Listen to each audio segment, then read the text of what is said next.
আজি 30 নেশনেল গেমছত অসম ফুটবল দলে গোৱাৰ এগেইনষ্টত প্ৰথমখন মেচ খেলিছিলে আৰু প্ৰথম 23 মিনিটত অসম দলে দুটা গল পিছ পৰি আছিল তথাপিও লৰাবিলাকে হাৰ মানা নাই তেখেতসকলে ভালকৈ খেলিছে নিজৰ প্ৰতিভা টেলেণ্টটো দেখুৱাইছে আৰু ইয়াৰ ফলতে আমি 3-2 গলত গোৱাৰ এগেইনষ্টত জিকিবলৈ সক্ষম হৈছোঁ এয়া আমাৰ কাৰণে বহুত ভাল লক্ষণ অসমৰ হয় অখাং নাৰ্জাৰী বিষ্ণু বৰদলৈ আৰু দীপু মিদাই গল দিছে আৰু আমি আশা ৰাখিছোঁ যেটো 1 তাৰিখত হ'ব লগা মেচ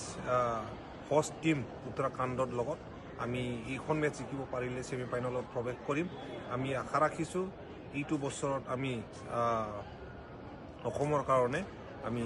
এটা মেডেল আমি টাৰ্গেট কৰিছোঁ গোল্ড মেডেল কিন্তু কিবা এটা মেডেল আমি আনাৰ কাৰণে প্ৰচেষ্টা চলাই আছোঁ আৰু আমি নিশ্চয়কৈ আনিব পাৰিম আজি 30 নেশনেল গেমছত অসম ফুটবল দলে গোৱাৰ এগেইনষ্টত প্ৰথমখন মেচ খেলিছিলে আৰু প্ৰথম 23 মিনিটত অসম দলে দুটা গল পিছ পৰি আছিল তথাপিও লৰাবিলাকে হাৰ মানা নাই তেখেতসকলে ভালকৈ খেলিছে নিজৰ প্ৰতিভা টেলেণ্টটো দেখুৱাইছে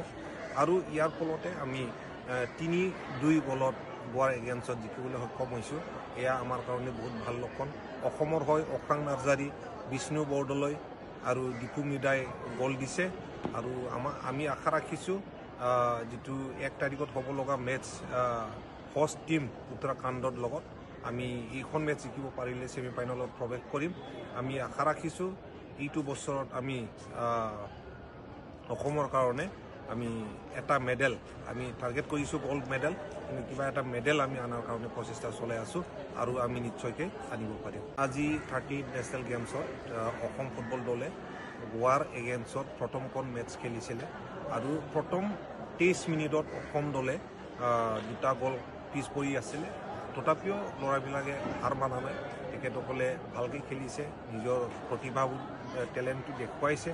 আৰু ইয়াৰ ফলতে আমি 3-2 গলত গোৱাৰ এগেইনষ্টত জিকিবলৈ সক্ষম হৈছোঁ এয়া আমাৰ কাৰণে বহুত ভাল লক্ষণ অসমৰ হয় অখাং নাৰ্জাৰী বিষ্ণু বৰদলৈ আৰু দীপু মিদাই গল দিছে আৰু আমি আশা ৰাখিছোঁ যেটো 1 তাৰিখত হ'ব লগা মেচ হোষ্ট টিম উত্তৰাখণ্ডৰ লগত আমি এইখন মেচ জিকিব পাৰিলে সেমি ফাইনেলত প্ৰৱেশ কৰিম আমি আশা ৰাখিছোঁ এইটো বছৰত আমি অসমৰ কাৰণে আমি এটা মেডেল আমি টাৰ্গেট কৰিছোঁ গোল্ড মেডেল কিন্তু কিবা এটা মেডেল আমি আনাৰ কাৰণে প্ৰচেষ্টা চলাই আছোঁ আৰু আমি নিশ্চয়কৈ আনিব পাৰিম আজি 30 নেশনেল গেমছত অসম ফুটবল দলে গোৱাৰ এগেইনষ্টত প্ৰথমখন মেচ খেলিছিলে আৰু প্ৰথম 23 মিনিটত অসম দলে দুটা গল পিছ পৰি আছিল তথাপিও লৰাবিলাকে হাৰ মানা নাই তেখেতসকলে ভালকৈ খেলিছে নিজৰ প্ৰতিভা টেলেণ্টটো দেখুৱাইছে আৰু ইয়াৰ ফলতে আমি 3-2 গলত গোৱাৰ এগেইনষ্টত জিকিবলৈ সক্ষম হৈছোঁ এয়া আমাৰ কাৰণে বহুত ভাল লক্ষণ অসমৰ হয় অখাং নাৰ্জাৰী বিষ্ণু বৰদলৈ আৰু দীপু মিদাই গল দিছে আৰু আমি আশা ৰাখিছোঁ যেটো 1 তাৰিখত হ'ব লগা মেচ হোষ্ট টিম উত্তৰাখণ্ডৰ লগত আমি এইখন মেচ জিকিব পাৰিলে সেমি ফাইনেলত প্ৰৱেশ কৰিম আমি আশা ৰাখিছোঁ এইটো বছৰত আমি অসমৰ কাৰণে আমি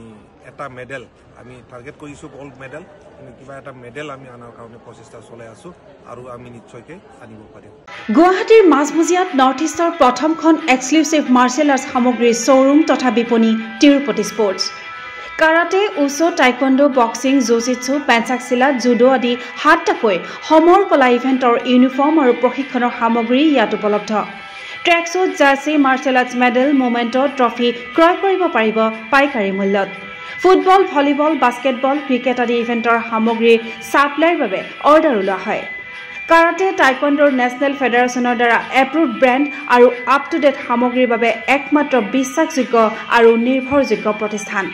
ঠিকনাটো হৈছে doctor B Barua road house number 52 first floor Ulubari Guwahati 7 phone number 9085083493 email sanju_regal@rediffmail.com